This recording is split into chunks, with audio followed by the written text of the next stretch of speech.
All right, welcome once again to our Wednesday chat live here on Zoom and to Facebook. Today I'm streaming to my personal page. So if you are watching this live, please comment here in Facebook. If you are watching this on replay, please hashtag replay so we know that you've watched it. If you've got any comments, you can us on Zoom, you can pop your comments in the chat. But it is Wellness Wednesday here with Dr. Oz, myself, Loz, and Chelsey Jean, and we go live every single Wednesday, 11 a.m. for your convenience and education. So today's topic is everything about the myths of food labeling, which I think is extremely interesting. Oz and I were actually discussing a little bit earlier off air about there's a documentary at the moment on Netflix called Poisoned, and they're talking about all of the things in food, which is, I think, super interesting for the average person to realize that not everything is as you think it is. And Chelsey and I were also discussing some of the really interesting nuances of particular types of cereal. So before we start though, if this is the first time you've joined us, warm welcome to you. We do this every single week, and we're doing this to empower you, to help you make better decisions about your own health, so that you feel like you're in control. A lot of the time people do feel like they are drowning in information, and all three of us come from various backgrounds. So I'm a healthy habit coach. My role is to help busy people find simple ways to optimize their eating, their breathing, their sleeping, their movement, and their hydration, so they can get more happiness, health, vitality, even performance, focus, and confidence out of their life. We've also got Dr. Oz and we've got Chelsey Jean, and I'm going to allow them to introduce themselves. I will let Oz go first. Hi, how are you?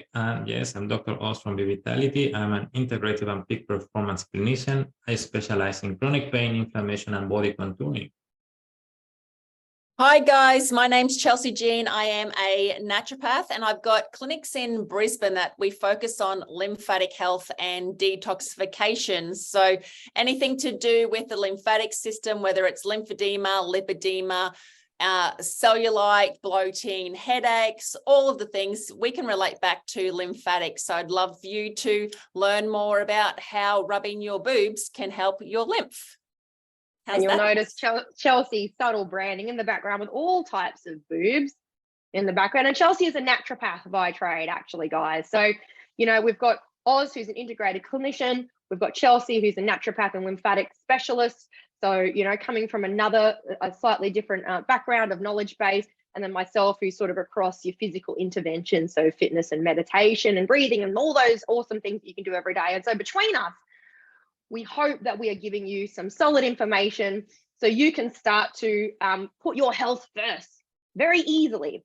But when it comes to food labeling, I think, and we all agree on this, is that you really need to understand what it is that you're reading. And if you trust the marketing and the packaging and the supermarkets and all of the advertising that you see, chances are you are putting your fate in someone else's hands. Would you agree, guys? Definitely. Red Bull gives you wings, right? Does it say that on the label? Don't see many people with wings. No, but they are growing other types of things inside their body. I'll tell you that. So I've got a couple of myths that I'd like to sort of discuss with you guys and, you know, get your opinion on them.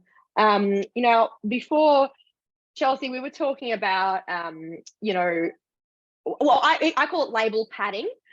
Which is where they might put small amounts of something in a food, but use it as a big claim about the food. So something like, one of those popular ones is like fortified with vitamins and minerals, which I find extremely concerning for most people because they don't know what it means. And they see that and they go, oh, okay, so that Nutri-Grain that I'm buying for my kids, it's got lots of iron in it. It's full of vitamins. It's full of minerals. It must be good.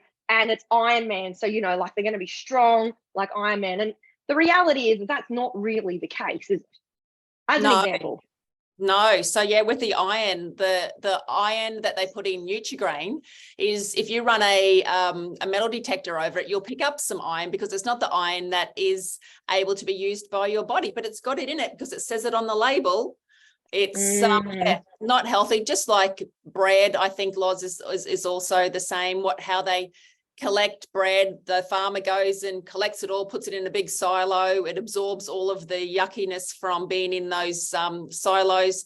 They take out all of the good bits, all of the grains, the whole grains, and then they add coolant to it for it has a longer shelf life, and they bleach it so it's pretty.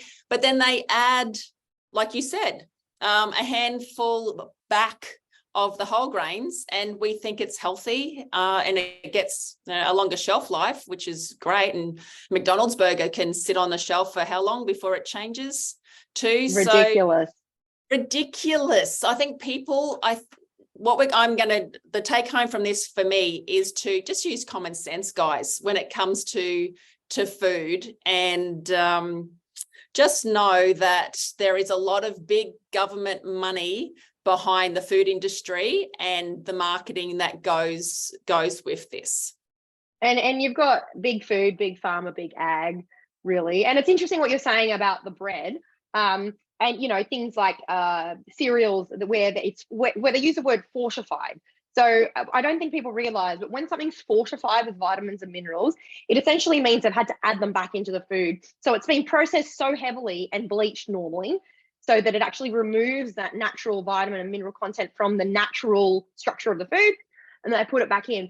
Just talking on bread, there's actually an additive. It's called L-cysteine, and it is E920. So guys, if you are eating food and you have a look at the ingredients list and you see weird lists of numbers and letters next to each other, that means it's a synthetic ingredient. Now, there are actually apps out there you can get. You normally have to pay for them, which will tell you what those things are. So I used to have a little book about this big. It was called The Chemical Maze. I used to carry it everywhere and look through it. I had a list of all the ingredients that were synthetic, and it would tell you all the good things and bad things. You can now get it as an app off like wherever you buy apps. I think it cost me like $12 or $14, but I have it on my phone. So I type in things when I see them, like, I wonder what that is. And it has like a traffic light system. So it either has a smiley face that's green, or a medium face that's orange, or a sad face, which is red. Sometimes you get double sad faces. That's how bad stuff is. So there's this additive. I've actually got it written here, and it's called L-cysteine, or E920. And it's an amino acid that's used to strengthen the dough and improve shelf life in sort of those bakery products. So you've got bread, biscuits, cakes. Now, it actually is an additive that comes from duck and chicken feathers. It comes from cow horns, pig bristles, and also human hair. And then it's dissolved in acid to isolate the L-cysteine compound. Now, I actually looked this up the other day, and it's pretty nasty stuff. Like, it causes asthma and skin irritations and stuff. And this is just in bakery products. And it's very subtle. So a really important part, I think, that people need to take away from today's conversation is be informed. Always read. If you are buying something in this package that has an ingredients list and a nutritional values table on the back, really important to understand how to read that and understand what that information is giving you. I don't think people realize even that ingredient listings are in the order that the food appears. So like whatever ingredient is listed first is the ingredient that is the most prominent in that product. So if it's sugar, if sugar is the #1 ingredient listed on the ingredients list, it means that sugar is the most prominent ingredient in that product. Yeah, look at something that's OSE, that ends in OSE. Yeah, so yes, and it's interesting about that, because I wanted to bring that up a little bit later about the OSE, the TOSEs. Sugar can also be disguised in other ways as well. So, you know, sometimes they get around saying it doesn't have sugar in it, but it might have like fructose, lactose, glucose, dextrose, maltose, high fructose corn syrup, or HFCS they call it. They are all types of sugars, and Oz and I were actually talking about this yesterday, about sugars and people's gut bacteria. But I know, Oz, I mean, you're really into this gut health stuff as part of your peak performance program, and I know, Chelsey, you are as well. Oz, do you want to maybe talk about sugar and its affect people's bodies and its role? I think people don't quite understand how bad sugar can actually be for their gut. Yeah. It's not evil, but people don't really know what it is. Well, we have to distinguish when we talk about sugar, what type of sugar we're talking, because they usually put that carbs, right? And you want carbs in your body, but you want clean carbs. And then another completely different thing is sugar, like not so clean carbs. Going back to the Ironman thing, I haven't seen, from all the athletes that I work with, I haven't seen any Ironman athlete actually eating that type of cereal before competition. So that's the thing, that marketing is really good on that, right? That's right. That's right. So surprised about that. Yeah. So it's like drinking Coke and have this slim body. And Red Bull, Coke and Red Bull, and also Nutri-Grain. But yes, in terms of sugar, like there are a lot of other mistakes there that, for example, a lot of people go for skim milk or skim products, and skim products have more sugar than like actually what they claim to have. So you have to be careful with that. Product that say 99% fat-free. Again, if they're getting rid of 99% of the fat, they need to put the flavor from somewhere else, and that comes from sugar. So at the end of the day, we're eating a lot of sugar, and sugar is the main reason for us to suffer from inflammation. So it's the number one reason for our body to create inflammation in the body, which is the first step. And that inflammation at some stage is going to affect our bowel, and we're going to get digestive problems. We're going to start, like, obviously, the more sugar we have in the body, the more insulin resistance. Now, to explain a little bit what insulin resistance is we have what is the glycemic index. Glycemic index means that some foods have a lot of sugar, that like bad sugar, that make your glucose levels to go up very quick and then down very quick. And then when those spikes happen, the body needs to we need to produce the hormone of insulin to get that sugar and get it out, like store it on the liver or get it out of the body. But at some stage, the more sugar you are eating, the more sugar you're putting in your body, the more that insulin, your body is not able to produce that insulin anymore. And then it's when you get insulin resistant. The insulin is not enough to remove all that sugar. And then it's when we start getting problems of chronic disease. That's in terms of chronic disease. But if we go back to the bowel, and the problems with the bowel is that most of the bad bacteria that we can have in the bowel eats sugar. They feed themselves from sugar. It's their favorite food. So every time you have something with sugar, anything that is wrong in the bowel, if you suffer from bloating, if you suffer from IBS, if you suffer from SIBO or any other problem that has bacteria associated to the bowel, they're happy for you to get that sugar. And there are a lot of research also showing that cancer cells also feed themselves from sugar. So the more sugar you have in the body, the more of the bad things happen. And by sugar, we mean processed, or like, we're talking not about carbs. Like, we have clean carbs that come from vegetables. Those are good carbs. And we have the bad carbs that come from sugar. So when you see the label, see how much sugar they have, because you can be reading on the label that it has just, let's say, 10 grams of carbs. But from those 10 grams of carbs, 9.8 is sugar. Well, that's enough to be not so good. So you have to be, that's the way I think, or at least if I read a label, that's the way I go. Like, not so much counting for my calorie intake and those things. I don't do that. I'm lazy on that way. But I like to know what I'm putting in my body. And also, when you're reading a label, I think before you read a label, you have to establish what you're looking in terms of your diet. If you're looking to lose weight, if you're looking to be healthier, if you're looking to build muscle, whatever you're looking for, whatever is the stage of your health where you are, there is the way that you have to read your label. For example, if I'm about to compete and I need to build muscle, but I look on the label for products that have more protein and less fat, and maybe medium carbs, depending on the training that I have. But if I'm on an anti-inflammatory diet, which is after competition, I need to reduce all the inflammation from the competition, then I make sure that carbs are the lowest, like as low as I can, but it's high in fiber, like the fiber is high. Yeah. So those are the kind of things that you have, and always with some sort of protein.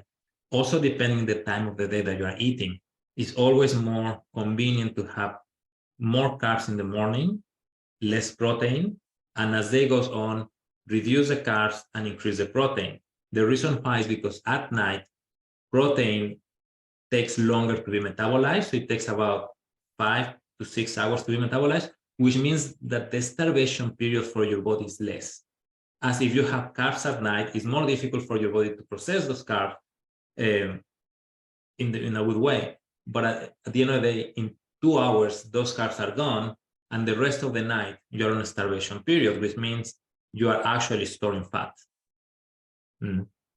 So and this is sometimes why fasting isn't always the best thing, right? Like when we've talked about this fasting, I would say if it's fast, it doesn't last. But it's true, right? It's fasting doesn't work for everybody, and I think because of what you said about the carbs, the fats, and the proteins, which are macronutrients. People talk about macros, they actually don't know what that means. It's really important to understand the timing of your meals and the structure of your meals, which is actually really basic information that most people don't know about. Would you agree? Like most people don't understand what carbs, fats, and proteins are. People think about carbs just being breads and pastas and all of that, but all types of sugar are carbohydrates. There's just good carbs and not so good carbs, and normally a carb attached to like fiber. So for instance, like you'd be better off eating an orange than drinking orange juice most of the time, because orange juice is literally concentrated sugar water where they've stripped out a lot of the fiber, especially if it's highly processed. There could be 52 oranges worth of sugar. And you are consuming that, and it's so easy to consume. And people think they're doing the right thing. They're getting their vitamin C in because this is what they think. Yet they're actually doing their body potentially more harm than good. You'd be better off eating an orange, having the bulk of the orange and the fiber of the orange, which is going to help your digestive system. Then you've only eaten one orange. You've got your fiber. You've got a portion controlled amount of food going into your body, and it feels okay, right? And I think these are some of the misconceptions people kind of live with, because they hear on one hand that, you've got to do this. On the other hand, they might read something, you've got to do this. And it is really basic stuff. But for some reason, it becomes clouded by all of this consumerism and this marketing and this clever labeling and these I guess, omissions of information. And it's interesting what you were saying, Oz, about insulin resistance, for example.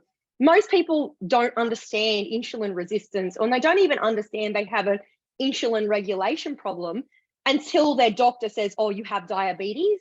But there is a whole point that leads up to before then, and you could be moving towards that diabetic stage. In fact, Australia's incidence of diabetes is quite high, type 2 diabetes, which is normally lifestyle and food related, where your body does what Oz said. You just can't produce any insulin anymore because you're continuously spiking blood sugars.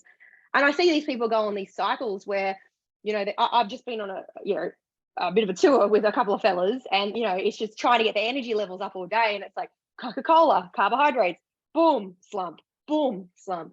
And the trouble is that it actually gets you caught in this really weird cyclic dependence on sugar.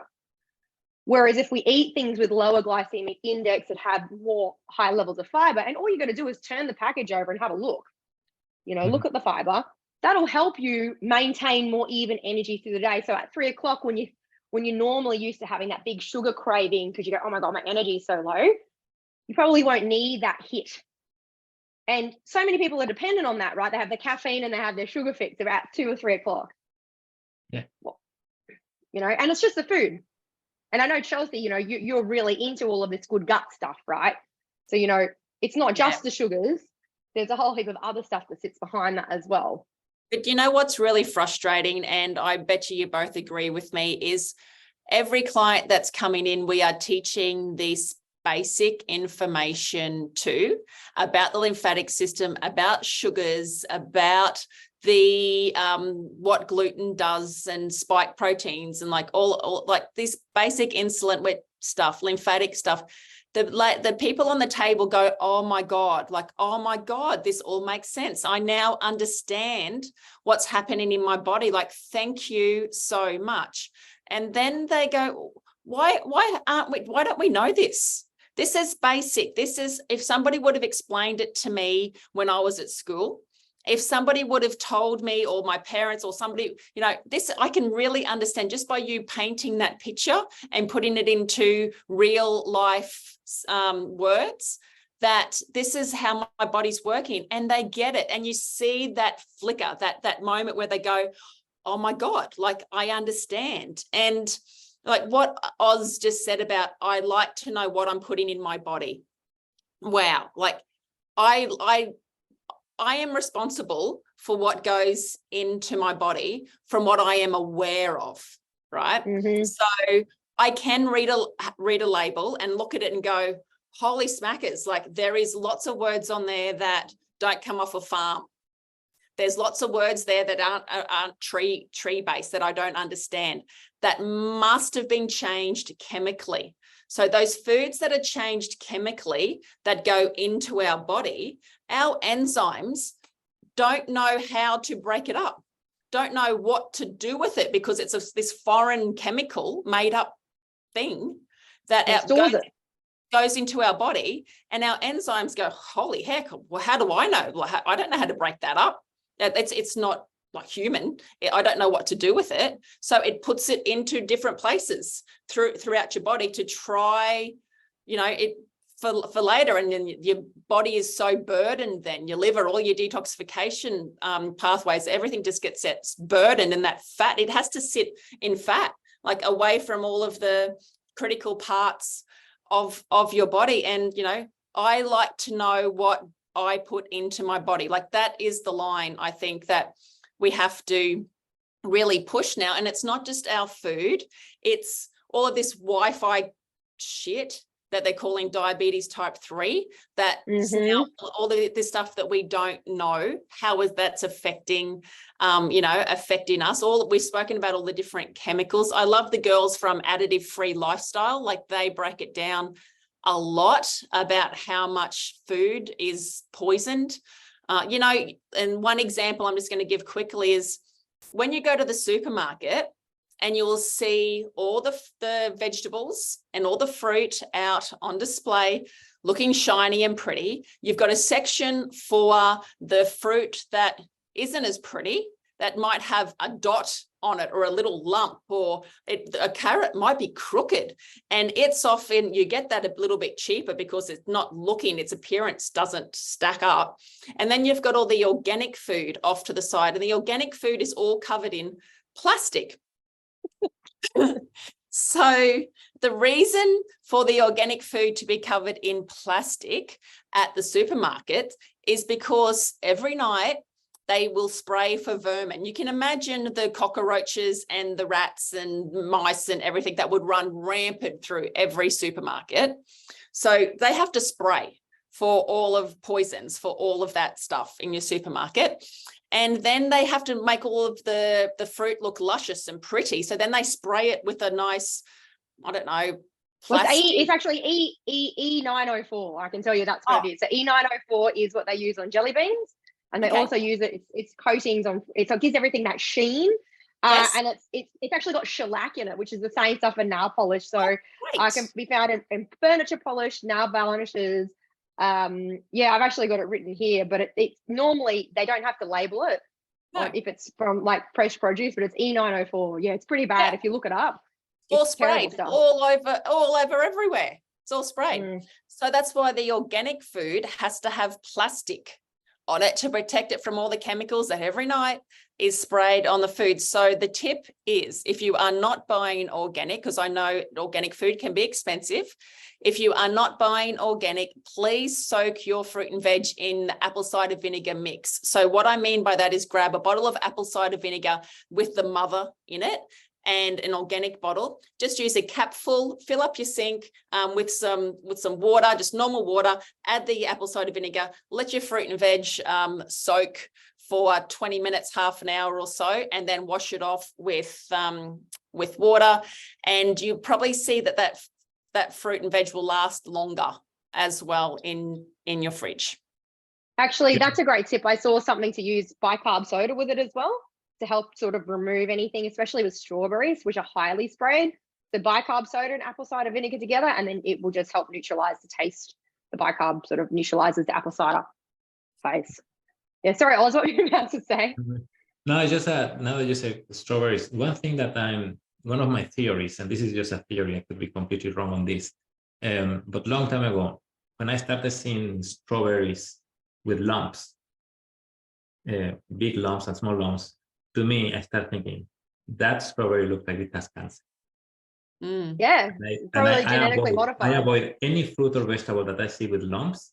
I avoid it because to me it's like, if humans can get cancer, why not fruit?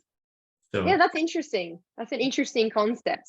yeah, And so it's a people, good idea yeah, to test that lump if there's something strange compared to the rest of the fruit. I don't know. yeah. And it's like antibiotics in meat. It's like people don't realize. So you've got like lumps on food, on fresh produce, and then you've got other things inside of meat. And people eat a lot of meat in this country.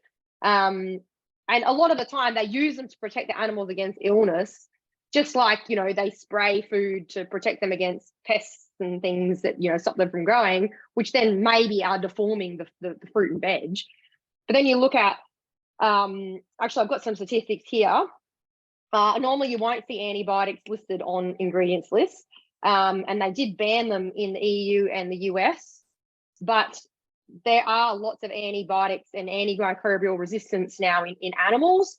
So there's actually a statistic here. Data gathered in 2018 revealed that nearly 3/4 of the worldwide supply of antibiotics is used on animals rather than people, which raises further concerns about the possible effects of antibiotic resistance. So, you know, trying to do, I'm very conscious of my meat consumption normally. Like I want it to be grass-fed and finished, which, because sometimes I do grass-fed, grain-finished, but grass-fed, grass-finished, organic, try and buy stuff that's local.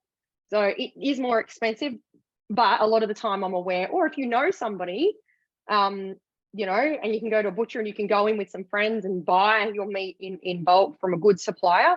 Sometimes that's a more effective thing, but meat especially is huge. It's a huge problem for a lot of people because people do eat a lot of meat. I love and processed meats. Yeah, well, that's it. And you know, meat is a great option. If you are vegan or vegetarian, another thing to bear in mind is that a lot of the time, like fish products actually are hidden in other foods. So you might think that it's vegan, or you might even have a fish allergy, for example. But things like Worcestershire sauce, like it has anchovies in it. Like people don't know that.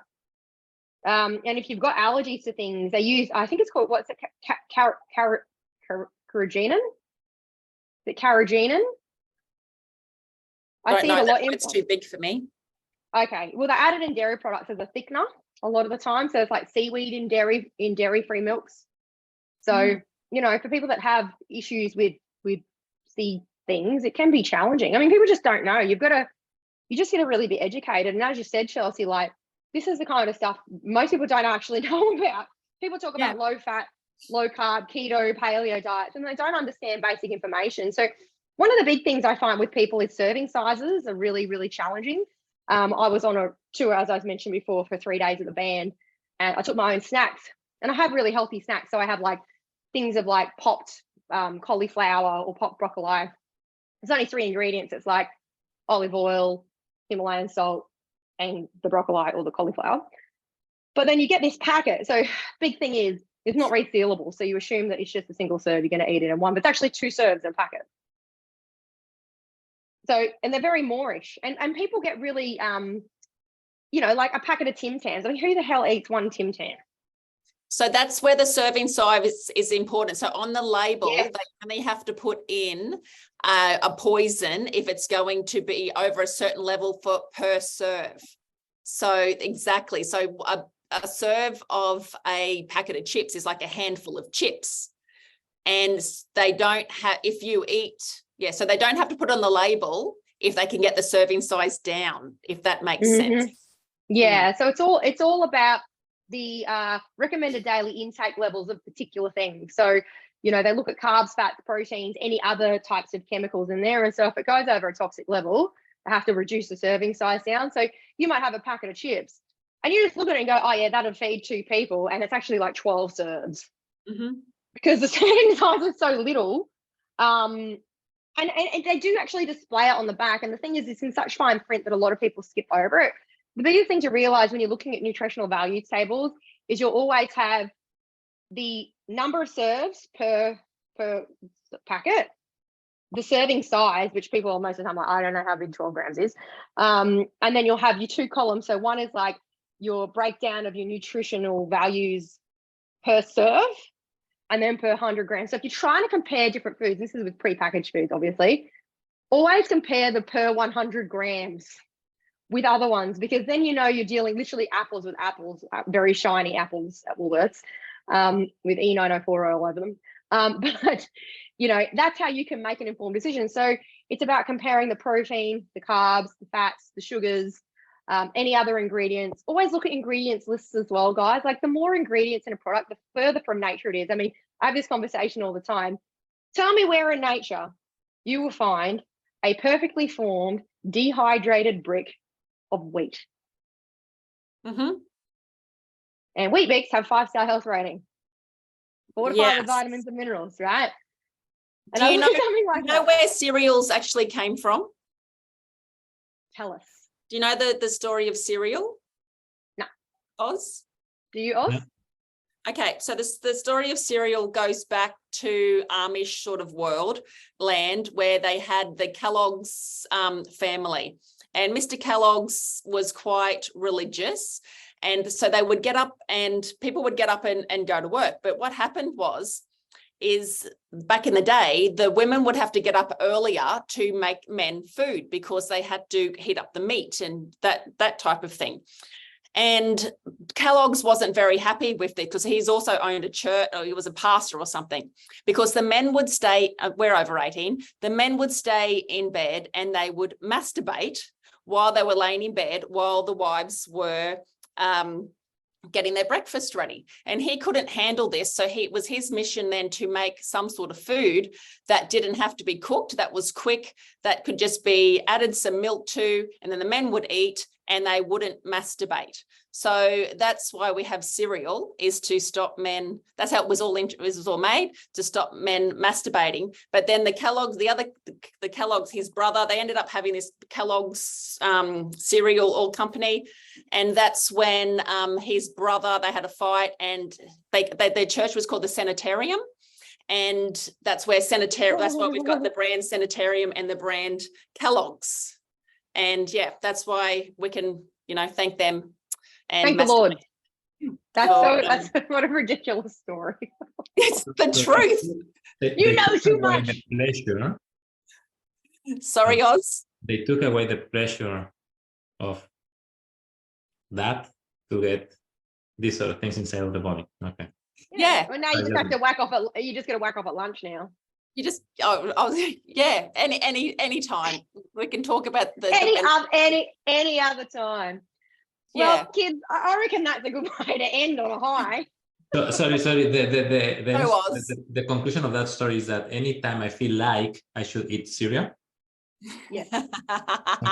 Especially Kellogg's cornflakes. So just like a chocolate milkshake, only crunchy. I just wanted to add a little plug for the hair testing, if it's okay.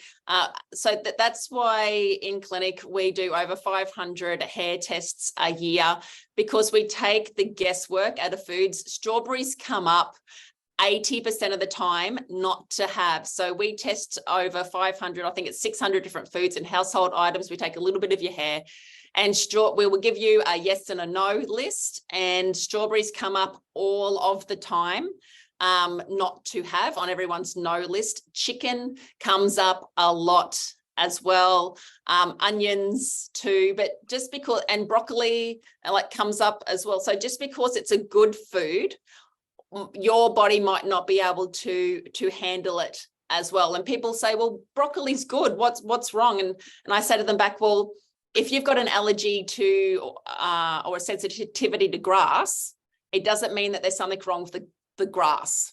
There's something going on in your body that can't handle different types of foods as well. So yeah, please contact me if you'd like to find out straight up what foods you can and can't eat through a simple test. You get your results within a week. So we've got that technology to be able to give you a diet of yes foods, of what to cut out and what you can have when it comes to sensitivities, because the hyperactivity in children, the endocrine disruption, the digestive problems, the inflammation, it's all coming from food, and we don't know what we don't know. But please, start asking questions.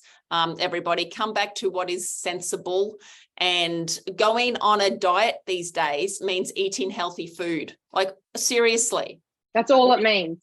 Yep, You know, literally. going on a diet means people stop eating all the aisle food, going up and they stop eating the processed food, and they eat normal food around the edges, diet. and they shop around the edges of the supermarket. And I love that you brought that up about food as we conclude, because you know, Oz does tests as well for omegas, which I think is something we actually didn't talk about today. But I think we could have another conversation entirely about that. Because you know, omegas, which are fatty acids, which your body actually needs, some are essential, you know, and you need to get them. You need them from food, right? And a lot of people aren't eating enough, or they have the wrong ratios of 6s to 3s. And there's other omegas as well, which you can get from plants, which is super fascinating for your brain.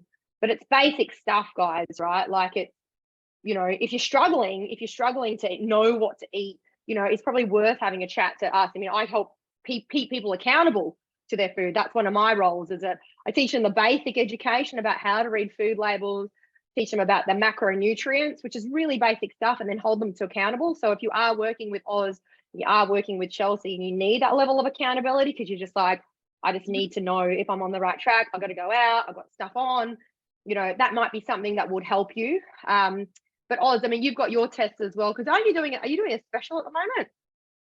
Sorry? Are you doing a special at the moment For the test that you do? no, for that one, no. I have for other things, Not that one. Oh, that's the other that one test. is just part of the treatment. When someone needs if someone comes with bloating, pain, like any digestive symptoms, then we have the breathing test that helps us to know levels of toxicity in the body, which foods are causing more toxicity, so we can even test amounts of food. For example, like my wife that is doing the test at the moment, it came out that one banana causes a lot of toxicity, but half of the banana is okay. So she can have half of a banana, and that makes the diet more specific for what she needs. So it's a good test, like give us a lot of information. The only thing is that, yes, you have to be breathing on a thing, like often. So using that device, which I think is cool. It's quite good. Like it's helping to measure exactly what kind of things you can eat and you cannot eat. So we start with a very general thing of, like, for example, for fruit, we use fructose. So we do a fructose test. If it comes positive, then we can go fruit by fruit, like which fruits you like. Apples. Okay, let's have one apple and do the test. If it doesn't come out, maybe check 2 apples, or change to a green apple now. And then apples are not causing you any problem, then we go to strawberries. Like, we can go like, and then we also have lactose, we have inulin, we have I think inositol. So that the main things that as a general thing. But once, if it comes positive, we can go on a specific product amount. Yeah, right. That's pretty cool. And that's using tech, right? Using the little, that's using the handheld device that you have. The breath analyzer. It's a small one that is also a breathing device. It's which is super cool. Well, guys, I reckon that's been a very interesting conversation. And once again, if you have watched us, viewers, please hashtag replay so we know. Any questions, we'd love to hear them. If you've got any topics you'd like us to cover specifically, please reach out to any of us on our socials. You'll be able to find us anywhere. Find Oz at V Vitality, Chelsey at Chelsey Gene Lymphatics, me, Loz at Loz Life. It's been a pleasure to bring you this every week. We hope you've learned something, and remember, question everything. Ciao for now, guys. Thank you. See you next week. Bye. Bye.